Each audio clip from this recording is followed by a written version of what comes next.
Hello YouTube. I gotta tell you a story that's sort of customer service related. A few years ago I was at a rummage sale and I bought a VCR. It was a top of the line JVC model from 1989 or 1990. It had all the bells and whistles on it. I mean, this VCR was loaded. It was one of those big older suckers, not the newer scrawny looking things. And to prove myself, here's the remote from it. Check it out. Pretty big remote with a display right here. Anyways, I took this VCR home and everything was cool. I mean, it worked great. So it was sitting on top of my entertainment center in my bedroom, plugged in, hooked up to the TV. Then all of a sudden one day I look at the VCR and the clock wasn't working. I was just like, what the fuck?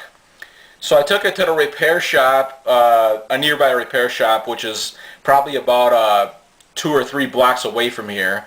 And there's this guy named Joe that owns the shop. He works on the crap. And I brought it to him and he looked at the VCR and he quoted me $50 to get it fixed. I mean, $50, I mean, I thought it was worth it because it was a well-made VCR. He told me that in the story. He was just like, this VCR is well made compared to the shit that they sell nowadays. So in my mind, I mean, most people probably wouldn't think that the VCR was worth it to fix. So I decided to get it fixed. So Joe replaced a couple of capacitors in the power supply circuit board. And that's what he quoted me $50 on. And he's still going to get the clock to light up. And he called me back. And he was just like, I don't know. I mean, this VCR is getting to be more work than I thought. He said he called a few different repair places to see if they had any spare power supply circuit boards, used power supply circuit boards laying around, and no shops had any, so I was out of luck. So Joe, as a last resort, gave me this VCR that was laying in a shop for 3 months. This Sony VCR. It was a newer VCR. He gave me the remote with it too.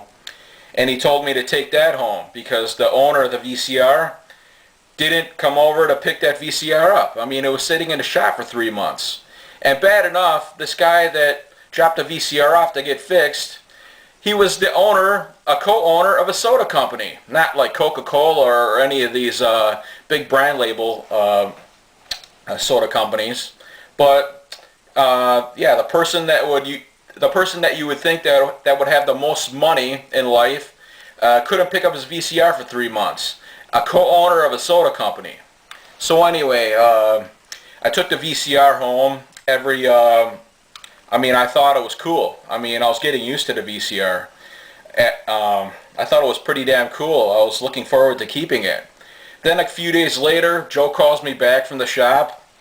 He was just like, you better bring the VCR back because the owner of the VCR came for it, and you better bring it back, otherwise he's going to have a conniption fit.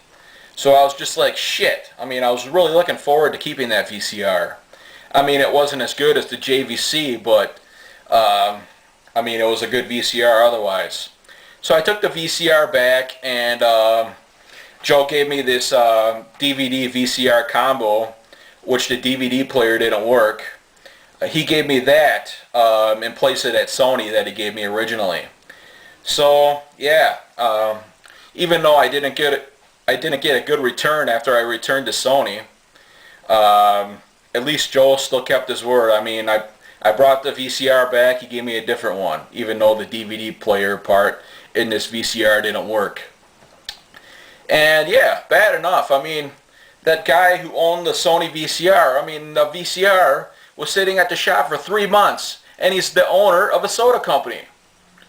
And you would think that the person that would have the most money would have their shit fixed and picked up right away. Yeah, I mean, this guy that owned the VCR, he had to be a total moron, even though he's the owner of a soda company.